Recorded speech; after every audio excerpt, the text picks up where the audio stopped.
안녕하세요. 안녕하십니까? 네, 오늘은 12번째 시간입니다. 네, 이번 기회는 우리의 사랑과 공의 하나님을 공부하고 있는데 네, 12번째, 13번째 시간 중에서 12번째 시간이 되겠습니다.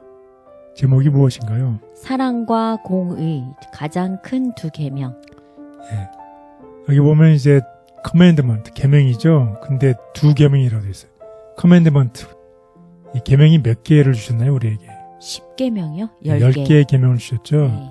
근데 10개의 계명 중에서 가장 큰 두 계명이 있다는 뜻인가요? 그렇지 않죠. 10계명은 크게 두 부류로 나눌 수 있죠. 첫 번째 부류의 계명은 무엇에 대한 계명인가요? 하나님을 사랑하라는 계명이죠. 그리고 두 번째 부류의 계명은 무엇에 대한 사랑인가요?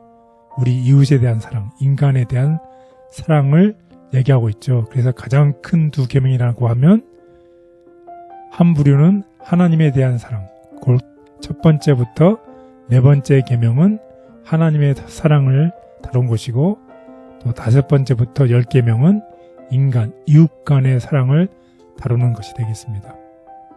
그래서 오늘 기억제를 보겠습니다.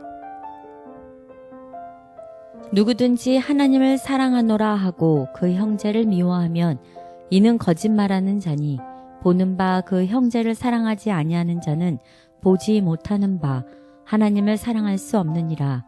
요한일서 4장 20절.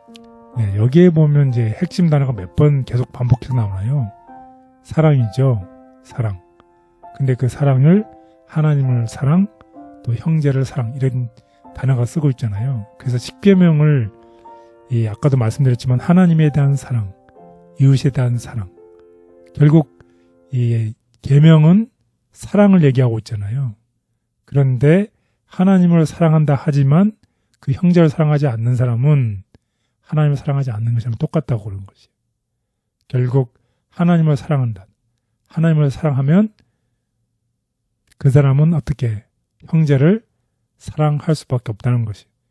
하나님을 사랑한다 하고 형제를 사랑하지 않는 사람, 이웃을 형제 사랑하지 않고 실천하지 않으면 그 사람은 하나님을 사랑하지 않는다는 것입니다.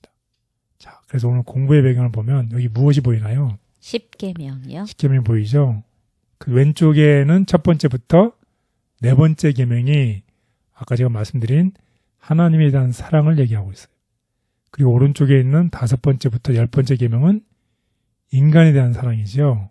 그래서 다섯 번째 계명은 무엇인가요? 내 부모를 존경하라. 그 다음 여섯 번째는, 살인하지 말라. 일곱 번째는, 간음하지 말라. 그럼 여덟 번째는, 도둑질하지 말라. 그 다음에 아홉 번째는, 내 이웃에게 거짓 증거하지 말라. 그럼 열 번째는 내 이웃의 이웃을- 집을, 소유를 탐하지 말라는 뜻이죠. 네. 그래서 이 사랑이라요.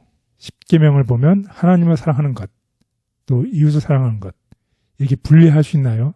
아니. 하나님, 우리 기억제에서 본 것처럼 하나님을 사랑하면 누구를 사랑할 수 있게 된다는 것인가요? 이웃을 사랑할 수 있다는 것이에요. 이게 그렇지 않으면 잘못된 것이죠. 그래서 뗄래야 뗄 수 없는 관계라는 것입니다.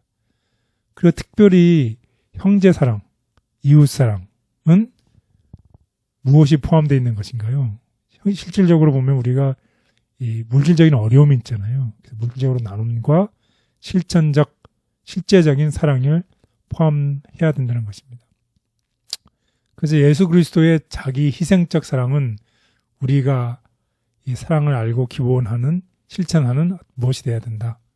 토대라는 것입니다. 펀더멘털.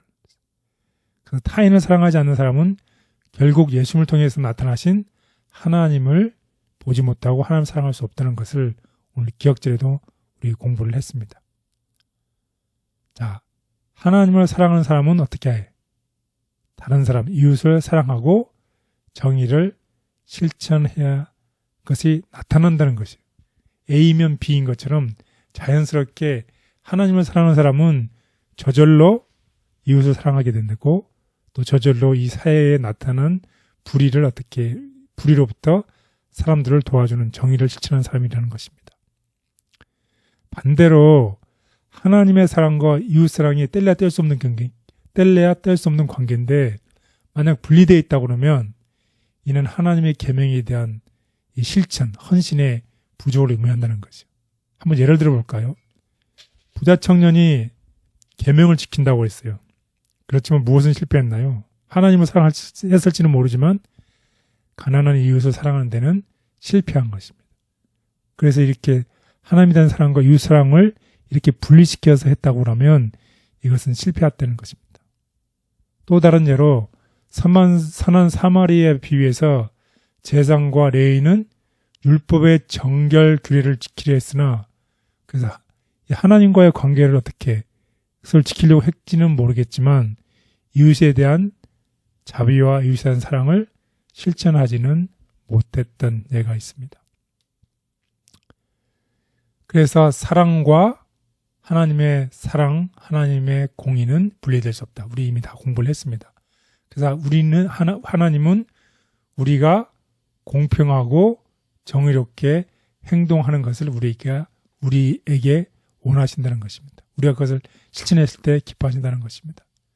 그래서 하나님을 사랑하는 사람이라면 공의를 실천하는 것을 사랑하게 될 것이고 또한 하나님을 사랑하는 사람은 다른 사람, 다른 이웃을 사랑하게 된다는 것이요. 그러니까 다른 사람을 사랑하게 될 때 우리는 우리 이웃들에 대해서 진심으로 염려하고 우리 이웃들의 행복을 원한다는 것을 보일 수 있다는 것입니다. 그런데 다른 이들이 고통받고 상처 있고 배고프고 가난할 때에 우리가 그들의 필요를 외면하는 사람은 하나님을 사랑할 수 있다고 얘기할지는 모르지만 실천하지 않는 사람이라는 것이에요. 여기 있는 오늘 공부의 이 제목인 이 10계명, 두 가지의 큰 계명에 대해서 우리 이제 공부를 자세하게 해보겠습니다. 하나님에 대한 사랑, 이웃에 대한 사랑. 그리고 두 가지 큰 죄가 있어요. 큰 두 가지 사랑이 있었죠. 그 두 가지 큰 사랑을 거부하면 그거에 해당되는 게 죄가 되겠죠. 하나님에 대한 사랑인데 하나님을 사랑하지 않는 것. 그건 무엇일까요? 하나님 대신에 하나님보다 더 귀하게 생각하는 것. 우상 숭배의 죄죠. 그리고 이웃을 사랑해야 되는데 이웃을 사랑하지 않는 것. 그 두 가지가 큰 주요한 두 가지 죄라는 것입니다. 그 사랑과 정의에서 정의를 향한 하나님의 사랑. 그리고 율법에서 가장 중요한 것 사랑이죠. 하나님에 대한 사랑, 이웃에 대한 사랑. 그러면 이웃이 누굴까요? 우리의 이웃은 누구일까요?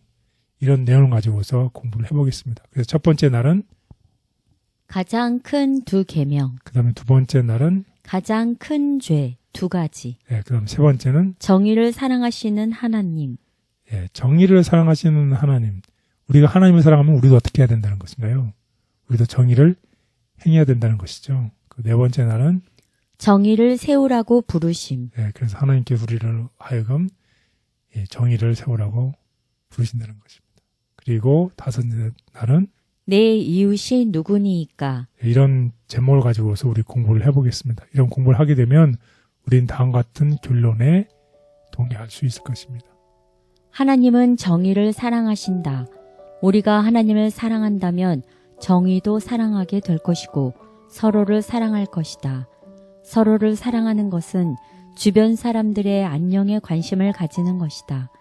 다른 사람이 고통받고 어려울 때 외면하지 말고 그 일에 관심을 가지며 사랑을 보여야 한다.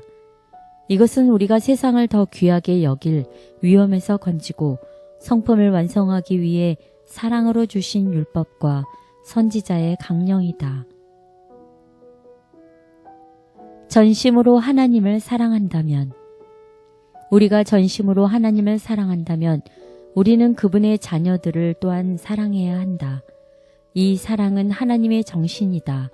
영혼에게 참된 고결함과 존엄을 주고 우리의 생애를 주님의 그것에 동화되도록 하는 것은 하늘의 단장이다. 우리가 얼마나 많은 좋은 특질들을 가지고 있든지 간에 우리가 자신이 아무리 존귀하고 세련되었다고 간주할지라도 영혼이 하나님과 서로에 대한 사랑의 하늘 미덕으로 침례를 받지 않으면 우리는 참된 선함이 부족하며 모든 것이 사랑과 화합뿐인 하늘에는 부적합하다.